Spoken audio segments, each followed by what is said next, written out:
Hello, welcome to this later than planned presentation on question 3 on paper 2. It's a little bit later because I've had to use some of the resources that were actually in your mock exam that you did a few days ago. So we need to make sure that you didn't have them before obviously the question. So what we're looking at today is question 3 on paper 2, and you'll notice there that it's the same assessment objective that you used in paper 1 when you were answering question 2 and 3 there. Except it's not like the language and structure question, it is just the language part of it, which obviously makes things nice and easy because we can really focus in on just the language points, and that, as I say, makes life a great deal easier. So if you have a look at the assessment objective here, you can see it's exactly the same. Just take out the word structure. Explain, comment and analyse how writers use language to achieve effects and influence readers using relevant subject terminology to support their views.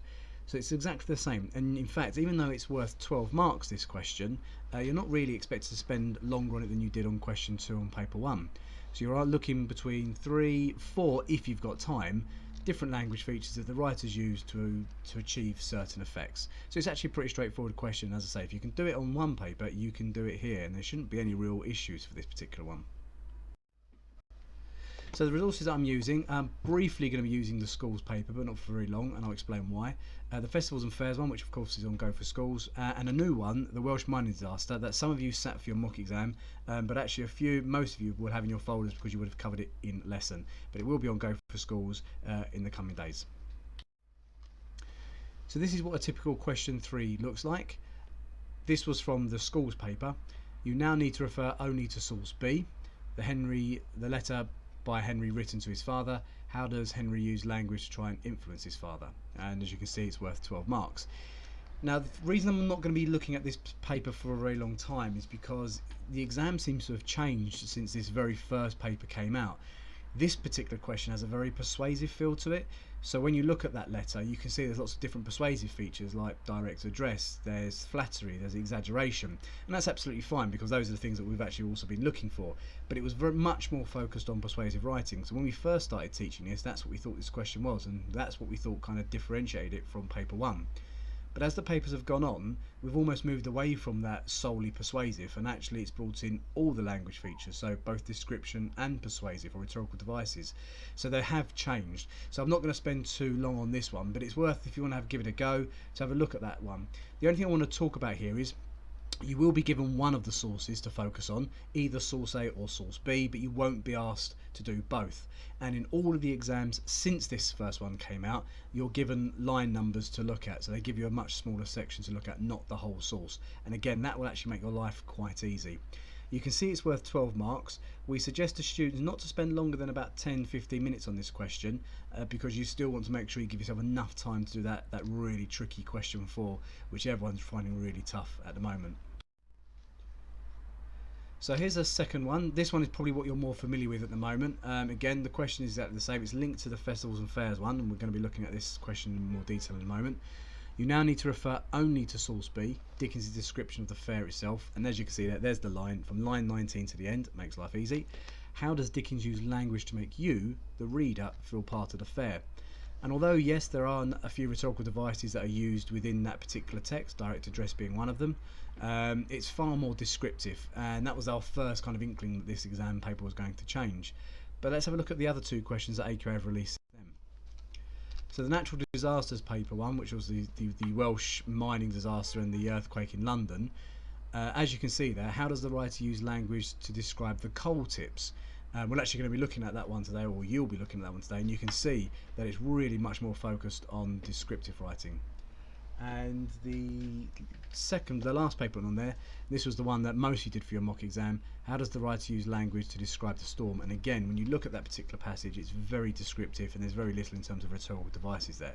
So I can't guarantee that it's going to be descriptive at all, but it probably will have a much more of a descriptive focus than the very first question we had, which was very focused on persuasive writing.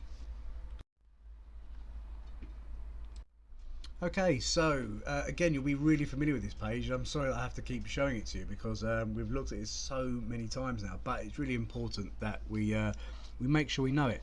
And actually, by looking at some of your mocks today, we're still not remembering the difference between an adjective and an adverb, or a noun and a verb. And to be honest, I can guarantee that these words are going to come up in both of these exams. So please, please, go home, revise them, put them on the back of flashcards, make sure you know the difference between them, because they will be in the exam. They will be easy marks to look for if you know the difference between them. Anyway, definitely word choice, all of them, including the very first one, full of nouns, adjectives, adverbs, and again, always trying to help describe or influence the reader. We know those. In terms of the visual, lots of similes, metaphor, personification, particularly lots of personification in the last couple of papers actually. Seeing that a lot in the different passages that the exam board are choosing. Not to say that's going to be guaranteed for when it comes up in the summer, but it's clear we need to make sure we know what personification is, because lots of students are getting personification and metaphor mixed up. So making sure you know the difference, and again, that's where flashcards will come in really handy when it comes to revision. Literally putting the word on the front of the flashcard and then having the definition and some examples on the back. Learn those and you're going to be absolutely sound when it comes to the exam. And of course you've got the sound. Now, all of the passages pretty much that we've been looking at the last few weeks have all got some sense of sound in them. So onomatopoeia, alliteration, sibilance, these are going to be your allies when it comes to answering any kind of language question on either paper. Again, rhetorical devices are very important. So lists come up a lot, and if you get a passage by Dickens, because let's be honest, the man seems to write about everything, there's bound to be a list in there because the man loves a list. Repetition is going to be there, rhetorical question, hyperbole or exaggeration, and of course direct address, particularly the letter to the father. There was a lot of direct address going on in that one as well. So the rhetorical devices are equally important here.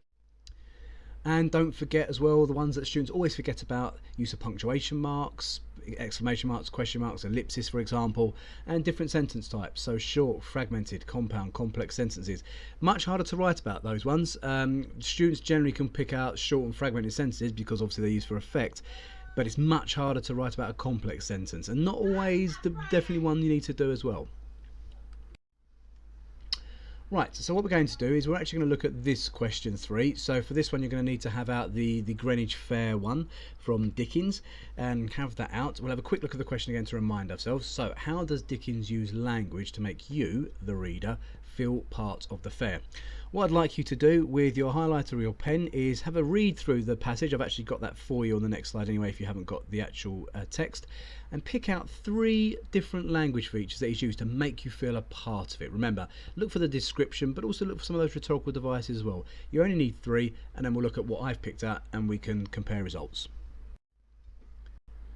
So here's the passage. So pause the recording, have a quick go, pick a few things out, maybe even write a few of them down, and when you're ready to move on, we'll have a look at the answers. Okay, so a couple of things that I picked out first of all was Dickens's use of different verbs, adverbs and adjectives to help kind of really create a really visual sense of what this fair is like. So he's talked about how the stalls are gaily lighted up, and of course we've got the verb and the adverb there to give us a sense of how bright it is. And actually you can see, if you go to the 3rd paragraph, you can also see brightly illuminated. So we've got that repetition of this idea of things being quite bright and quite light, so clearly adding to this kind of positive feel that this is quite a bright and exciting fair. And then we've got some interesting adjectives. He talks about the crowd being a dense crowd, so kind of adding to the sense of popularity. And you can feel yourself, as it says in the next part, you're being swung to and fro, in and out. You really have no control of where you're going, adding to that sense of you being there. And again, he uses words like immense, and he uses lots of these different adjectives throughout to give a sense of scale. He really does like exaggeration in this particular passage, making it bigger, better, louder than some of the other things that we've read before. But he's really trying to get this across to us, the readers, if we're there in the crowd with him. We're experiencing this fair as he was on the day. Again, we know that Dickens loves a list, and here we have 2 massive lists.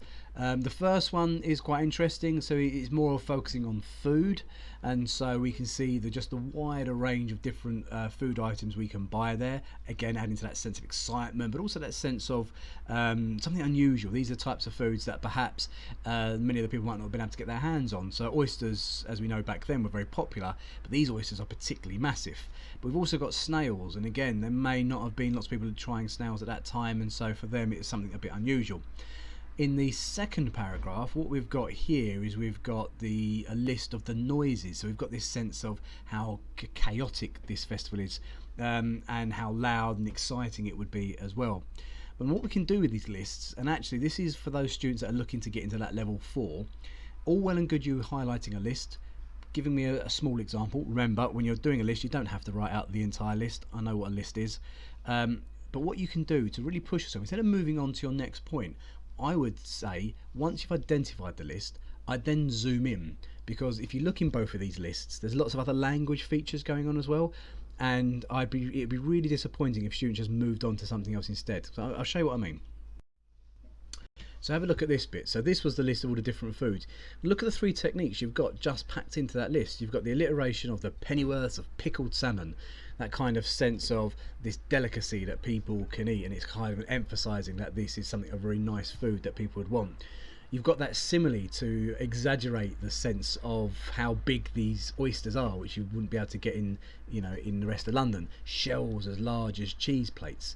And then of course we've got that sibilance, the several specimens of species of snail, and I love that word, bilious looking green liquid. It gives a really disgusting sense of the snails, but again, this isn't just a festival for all the nice foods. You can try everything here, even the disgusting things as well. So as you can see, a student that's going for level 4 would maybe focus in on the list first of all. There's your first mark, because you've got the technique and you can talk about the wide variety. But the students going for those top marks will then start pulling that list apart. What's in that list? And as you can see, we've got 3 different things going on in here. So from one list, you can actually get all your marks just from writing about what's in this list here.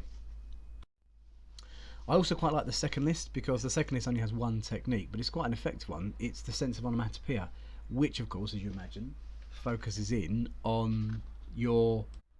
Sorry about that, I was interrupted by Miss Malik, who came in and rudely stopped my entire thing, and I actually forgotten where I was. I'm going to have to kind of start back again, so apologies for that. Anyway, so in this one, I like this one because it's all 1 technique, and it's linking to the list of sound, obviously, but you've got all of these different examples of onomatopoeia. So you've got the clanging of the gongs, you've got the bellowings of trumpets, the squeaking, the hallowing of men, the roar from the Wild Bee shows. So lots of nice onomatopoeia, really overemphasizing the sense of sound that you get. So really, a student could get completely all the 12 marks for this whole paper by just picking out 2 lists and then zooming in to the different techniques. Now obviously that's not going to be on every single paper, but keep an eye out for little opportunities like that, because it really will save you a lot of time in the long run, and you can get some really good marks from it. Okay, so thinking about rhetorical features now, obviously the question was, how does it make you feel like you're in the fairy? So, well, actually, do you know what the most obvious thing is? He writes direct address. We've got this second person pronoun, you, and then imagine yourself. So we're constantly being reminded that it should be us that's in the festival, in the fair. And that helps us as a reader to actually put ourselves within this moment, so we can hear these sounds, we can see these stalls. Simple little technique like that, but it's something you can write about, and it will be awarded marks. We've also got, towards the end there, nice bit of personification. Actually, for me, this was my favourite line from the whole passage. And you are in the very centre and heart of the fair, giving this sense that the fair itself is alive and welcoming, and that it's bringing you to its very centre, and it wants you to enjoy yourself. And I quite like that personification. I think it's a really nice piece to end on. And for me, when I was doing some of my practice answers, my practice questions with my classes, I put that one in there because it was a nice one to explain, because I felt that it really kind of added to the sense of that this is a wonderful place to be. So what we've got here is actually, I've taken from the mark scheme, the level 3, the 7 to 9 marks. I didn't put in the level 4 one on purpose because I didn't like it. I felt it was really complex and overly complicated, what I think actually is a very simple question. But this one does a sterling job of getting us a really good, secure 9 marks out of 12. And I've spoken about how you can get that level 4 by zooming in, not just moving on from place to place. But have a quick read through this. It does everything that this question wants, and it doesn't keep it slow. It moves on at a fairly brisk pace. But this student here is able to pick up all the marks because they've demonstrated that they understand how Dickens has used language to make us feel as if we're part of the fair. So have a read through this particular passage. Right, so now, as you know, if you've done a few of these, you'll know that the next bit of it is actually having your go yourself. So what I'd really like you to do is actually read the question, read the passage, and actually have a go at the answer yourself. And obviously that's a great way, and as I've said before, feel free to bring that in, let your teacher mark it as well. Even if you've done it before, it's really good practice, because you could always compare it back to your previous answer and see if you've got any better or not with it. So for this one, you're going to need the Welsh disaster one, and as you can see, it's source A, so it's the Aberfan mining disaster that you need, and in particular it's looking at lines 27 to 40. I've included that passage on the next slide, so if you haven't got it, you'll still be able to do this task. The question says, how does the writer use language to describe the coal tips? Okay, now we know that the coal was the reason that unfortunately over 100 people were killed, mostly children, unfortunately. So we know that these coal tips have got this sense of danger. So even before you read this paragraph, you're going to get a sense that they're going to be described negatively. So keep an eye out for those techniques. Okay, so here's the passage here for you to have a look at. I've accidentally highlighted one already for you, but I'm not going to tell you what it is. Okay, you're welcome. Have a read through this. Again, you're looking for 3 or 4 different techniques. If you find 4 techniques, you can always abandon one later on, but it's well worth having a look for 3 or 4 to start with, because that will give you a nice, good standing when we go through it. So off you go.